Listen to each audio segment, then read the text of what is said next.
Mr. Speaker. Congress has a chance this week to turn the President's pivot to Asia into a pivot to America. The question is, will we as members listen to the people, or will we double down on a watered-down policy that has divided both the Democratic and Republican sides of the aisle? We often complain about lack of bipartisanship, but in this case, we are seeing it stop the Trade Promotional Authority, or TPA, fast track.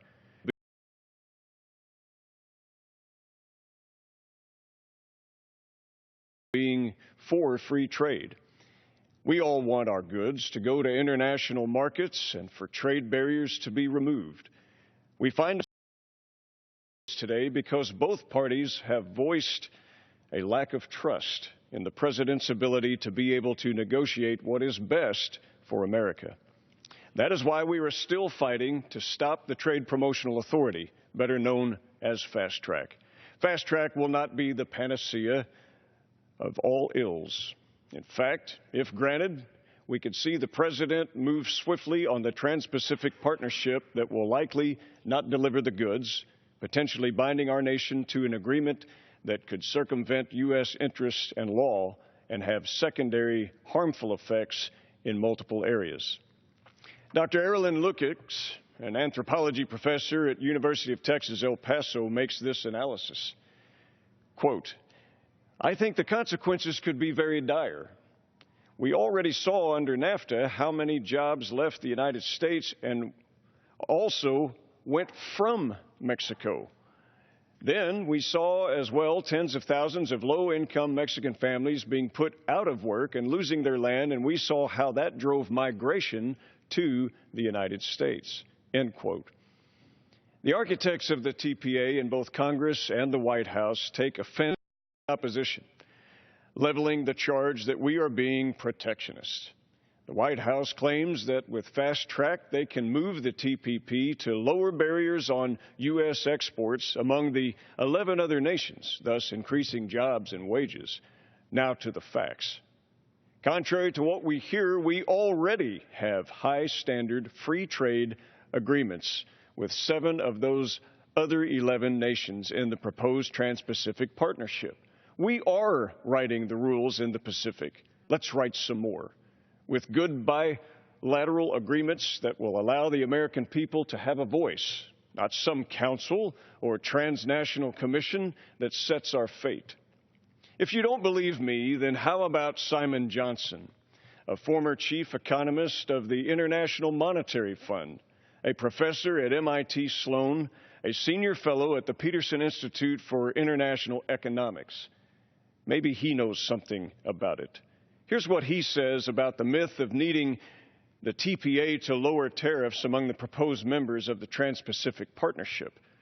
Quote, "Almost all tariffs on trade among Canada, Mexico, and the United States are long gone.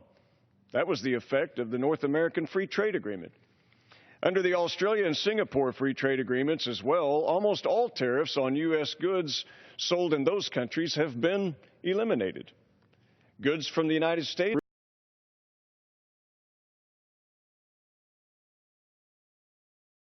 have already been phased out. The TPP will amount to a free trade agreement with Brunei, with a population less than Omaha, Nebraska, I might add, and New Zealand, with a population less than Louisiana. Encouraging exports to these countries is surely desirable," he says, "but the economic impact on the U.S. is unlikely to be more than a rounding error. That leaves 3 larger countries where the issues are more complex: Japan, Malaysia, and Vietnam. And TPP will also confer special status on foreign investors, allowing them to sue for financial judgments against host country regulations."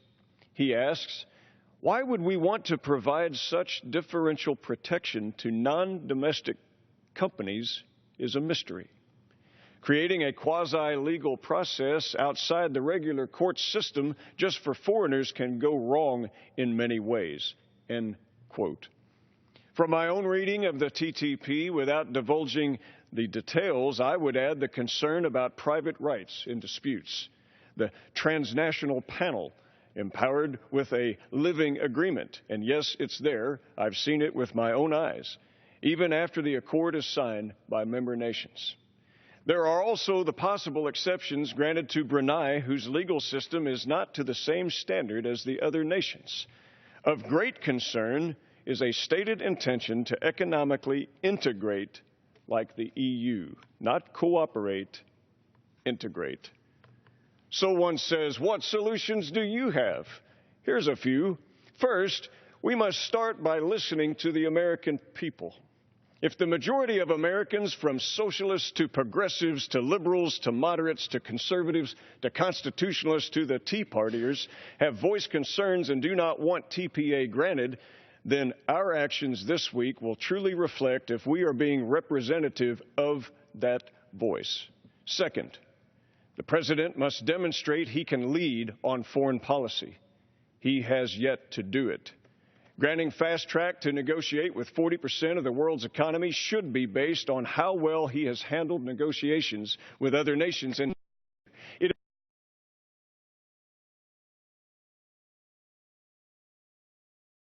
the President's talent for negotiation among nations should be measured by his foreign policy record. Have we forgotten the line in the sand? The arming of al-Qaeda and other nefarious Syrian rebels to fight Assad, only to watch them morph into ISIS, then dismiss them as a JV team, only to see them tear through Iraq, which fell apart after we abandoned it, after we were assured they could stand on their own if we left early, and now no strategy to fix it. Then there is the Arab Spring, which has morphed into a potential for nuclear winter with Iran. And let's not forget Crimea and Ukraine. I can go on. The question is, why are we? As I've said before, like Lucy holding the football, we are told that the President needs the power to negotiate. If we just come and take a kick at it, all will be fine. We cannot take such chances with our nation. Instead, the President must show us some deeds, not words. He should start by negotiating a bilateral free trade agreement with Japan, an ally, the biggest nation of those that remain and the one that has the greatest economic impact. Intently focus there. Bring that to us, and we will likely approve it. Third, negotiate an interim agreement with China. We still have much to do with raising the bar on Chinese trade due to corruption, piracy of intellectual property, standards of goods, and other concerns. We made those same claims with Japan in the 1960s and with South Korea in the 1980s. Today, we no longer have those concerns. China lacks lawyers to fight against these problems. Well, we certainly know how to make plenty of those. Negotiate a law school program all across our land's rich institutions to create Chinese attorneys to enforce the economic benefits of the rule of law.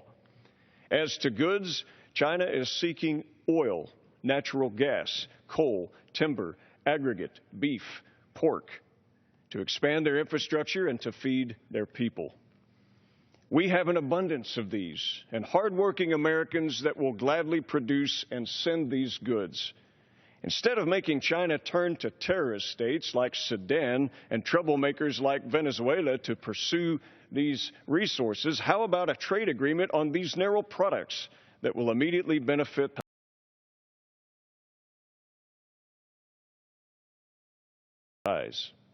It's not impossible.